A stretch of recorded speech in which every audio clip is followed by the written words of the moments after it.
काल रात्री सोशल मीडियावर श्रीरामपुरातील एका वार्डातून काहीतरी भाषणाचा एक व्हिडिओ आला होता। तिथं छत्रपती शिवाजी महाराजांचा अपमान या एका काँग्रेस नेत्याने केला होता। सचिन गुजर नावाची ती व्यक्ती शिवाजी महाराजांचा एकीने उल्लेख करून शिवाजी शिवाजी असा मुद्दा म्हणून जाणून बुजून तो शिवभक्तांचे मन दुखवण्यासाठी भाषणात तो वक्तव्य तिने त्या ठिकाणी तिथे केलेलं आहे।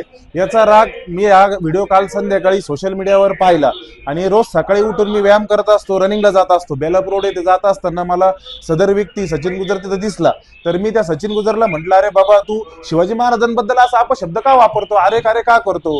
तो म्हणे का तुझा बाप लागतो का म्हणे, तो असं बोलला। त्याच्यामुळे माझा अजून राग अनावर झाला। मग मी त्याला 2-3 फटके तिथं बेलापूर रोडला मारले मी त्याला त्या ठिकाणी, आणि मग तो तिथून निघून गेला। मी माझं निघून आलो तिथं, कारण की शिवाजी महाराजांबद्दल असं चुकीचं वक्तव्य आम्हाला सहन होणार नाही। आम्ही एक हिंदुत्ववादी चळवळीतील कार्यकर्ते आहोत, आम्ही शिवप्रहार संघटना श्रीरामपुरात चालवतो, आम्हाला महाराजांचा अपमान सहन होणार नाही एवढंच। आणि याच्यापेक्षा दुसरं तिथं काही नाही। आणि किडनॅपिंग केलं असं ते सोशल मीडियावर व्हायरल करू राहिली, हे चुकीचं आहे। मी शिवाजी महाराजांसाठी केलंय, 2 फटके त्याला मारले तर मारलेच, मी खोटं बोलणार नाही। जे केलंय ते मान्य करणार सगळ्या सोशल मीडियावर अख्ख्या श्रीरामपुरात। आणि काय दाखल करायचं ते करा, पोलीस स्टेशन मध्ये गुन्हे दाखल करा, काय करायचं ते करा। मी जामीन सुद्धा घेणार नाही महाराजांसाठी, मी सर्वस्वी काही पण करील, माझा जीव पण अर्पण आहे महाराजांसाठी। महाराजांच्या चरणी, छत्रपती शिवाजी महाराजांच्या चरणी चंदू आगेचा जीव हा अर्पण आहे। त्याच्यामुळे मी घाबरत नाही कोणत्या गुन्ह्याला, काय करायचं ते करा। पण जे चुकीचं केलंय ते चुकीचं आहे, जे बरोबर आहे ते बरोबर आहे। त्यांनी स्टेटमेंट चुकीचं दिलं म्हणून तो सकाळी मला तिथं दिसलं येताना बेलापूर रोडवर।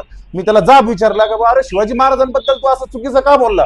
तर तो मला म्हणे तुझा काय संबंध आहे म्हणे, तुझं कोण लागतो, तुझा बाप लागतो का? मी दिलाय त्याला 2 कानाखाली मारून ठेवून दिले, मी त्याला 2 टेकून दिल्या कानाखाली मारून। याच्यापेक्षा दुसरं तिथं काही झालेलं नाही, एवढाच विषय झालेला आहे। जय